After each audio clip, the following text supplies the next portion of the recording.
میرے خلاف بلاسفیمی کے چارجز. میں زیادہ اس پہ بات نہیں کروں کہ سیف نہیں ہے پاکستان میں بات کرنا. 2014 سے یہ اپلیکیشنز پڑی ہوئی ہیں, زیرو پروگریس. میں جب پہلی بار ایف آئی اے میں گئی 2014 میں, اس وقت سائبر کرائم کا لا 2016 میں, اس وقت ایف آئی اے کا سائبر کا کرائم نیا آیا تھا, سائبر کرائم لا. ایف آئی اے والے مجھے کہتے ہیں کہ میڈم آپ بڑی پرومیننٹ خاتون جرنلسٹ ہیں, آپ کو تو کورٹ کچہری کے چکر لگانے پڑ جائیں گے, آپ کو تو مزید ابیوز کیا جائے گا, تو آپ ایسے کریں آپ یہ اپلیکیشن واپس لے لیں. یہ ایف آئی اے کہہ رہی ہے مجھے. کہا نہیں جی میں اپلیکیشن واپس نہیں لوں گی, آپ کریں, آپ کا کام ہے, آپ مجھے نصیحتیں نہ کریں.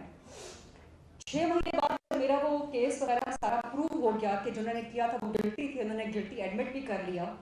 ایف آئی اے والے مجھے قرآنی آیات بھیج رہے ہیں, مجھے احادیث بھیج رہے ہیں کہ درگزر کر دیں. یہ کر رہی ہے ایف آئی اے, یہ پروٹیکشن دے رہے ہیں آپ صحافیوں کو اور خواتین صحافیوں کو.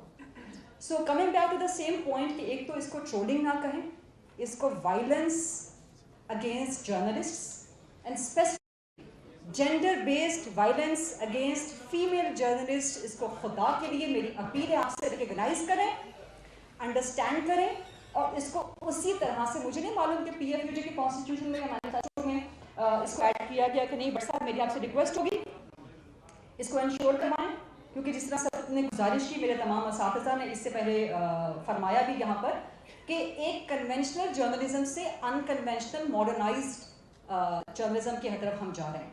اب آگے آرٹیفیشل انٹیلیجنس اے آئی کا دور ہے. اب اے آئی کتنی بینیفیشل ثابت ہوتی ہے, کتنی خطرناک ثابت ہوتی ہے, آپ کچھ نہیں کہہ سکتے اس کے بارے میں. اور اے آئی کے آنے کے بعد سے جتنے بھی چیٹ باکس ہوں گے وہ خواتین تمام صحافیوں کو کیا وہ ٹارگٹ کرنے کے لیے استعمال ہوں گے. فیوچر جہاں پہ بہت بینیفیشل ٹیکنالوجی کے حوالے سے نظر آ رہا ہے, وہاں بہت خوفناک بھی نظر آ رہا ہے. تو میری گزارش ہوگی کہ اس کو پلیز پی ایف یو جی کے کانسٹیٹیوشن میں, مینیفیسٹو میں اس کو ریکگنائز کریں, اس کو انڈرسٹینڈ کریں, اور پریشرائز کریں گورنمنٹ آف دا ڈے یا گورنمنٹس, جو بھی گورنمنٹ آف دا ڈے ہو, کہ آپ نے قانون سازی تو کر رکھی ہے, پاس اتنی لیئرز ہیں قانون سازی کی کہ میرا خیال ہے کہ پاکستان میں جو قوانین موجود ہیں وہ کسی بھی صورت ویسٹرن ورلڈ سے کم نہیں ہے. پرابلم آتا ہے امپلیمنٹیشن کا. آپ جب امپلیمنٹیشن اتھارٹیز کے پاس جاتے ہیں, مثال کے طور پہ ایک بار پھر مثال دوں گی, ایف آئی اے میں ایک ریسنٹ میرا کیس 1.5 سال پہلے گیا.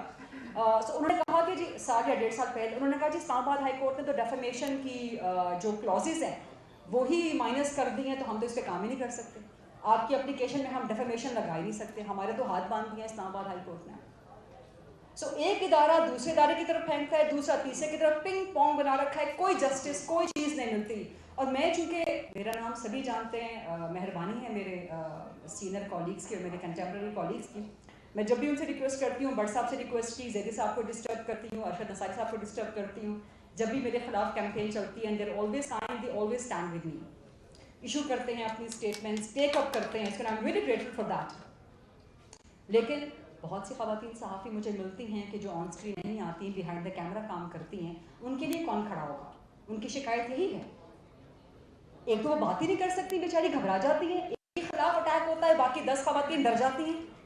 ان کے شوہر ہیں, ان کے ماں باپ ہیں, میرے ماں باپ کو اللہ جنت نصیب کرے, ماں باپ ہے نہیں, شوہر میرا ہے نہیں, تو میرے اوپر پریشر کوئی نہیں ہے, میں فی الحال کسی کو جواب دے نہیں ہوں. لیکن باقی خواتین جن کے شوہر ہیں, جن کے بچے ہیں, جن کے ماں باپ ہیں, کہتے ہیں بیٹھ جاؤ گھر پہ, کوئی ضرورت نہیں کام کرنے کی. پاکستان کا کوئی پولیٹیشین نہیں چھوڑا ان سوشل میڈیا پہ وائلنس کرنے والوں نے جس کے ساتھ میرا افیئر نہ بنا رکھا. کسی کا انٹرویو کرنے جائیں, آپ کی تصویریں وہاں سے نکال کے اس کے اوپر عجیب و غریب قسم کی اور پورن ویب سائٹ سے آپ کے اٹھا کے کلپس اور تصویریں وہ لگا دیتے ہیں. یہ کوئی آپ کسی جمہوری ملک میں رہ رہے ہیں, آپ کسی مہذب ملک میں رہ رہے ہیں, یہ کیا کر رہے ہیں آپ خواتین صحافیوں کے ساتھ؟ اس پہ خواتین نہیں بول پاتی. آپ کے اپنے اندر کی ایک شرم ہوتی ہے, آپ کی ایک سماجی شرم ہوتی ہے, آپ کا ایک سوشل پریشر ہوتا ہے, وہ نہیں بات کر سکتی. میں پھر بھی بولتی ہوں بیکاز میں بولنے پہ یقین رکھتی ہوں, میں ڈرتی نہیں ہوں. لیکن اگر مجھے بھی میری اتنی پٹیشنز, اتنی اپلیکیشنز کے بعد بھی انصاف نہیں مل رہا, کہیں نہ کہیں تو ہمیں پریشر ڈالنا پڑے گا گورنمنٹ کے اوپر. مسلم لیگ نون مریم نواز صاحبہ موجود ہیں, پاکستان پیپلز پارٹی بے نظیر بھٹو کی لیگیسی کو لے کے چل رہی ہے, آصفہ بھٹو ہے, بختیار بھٹو ہیں.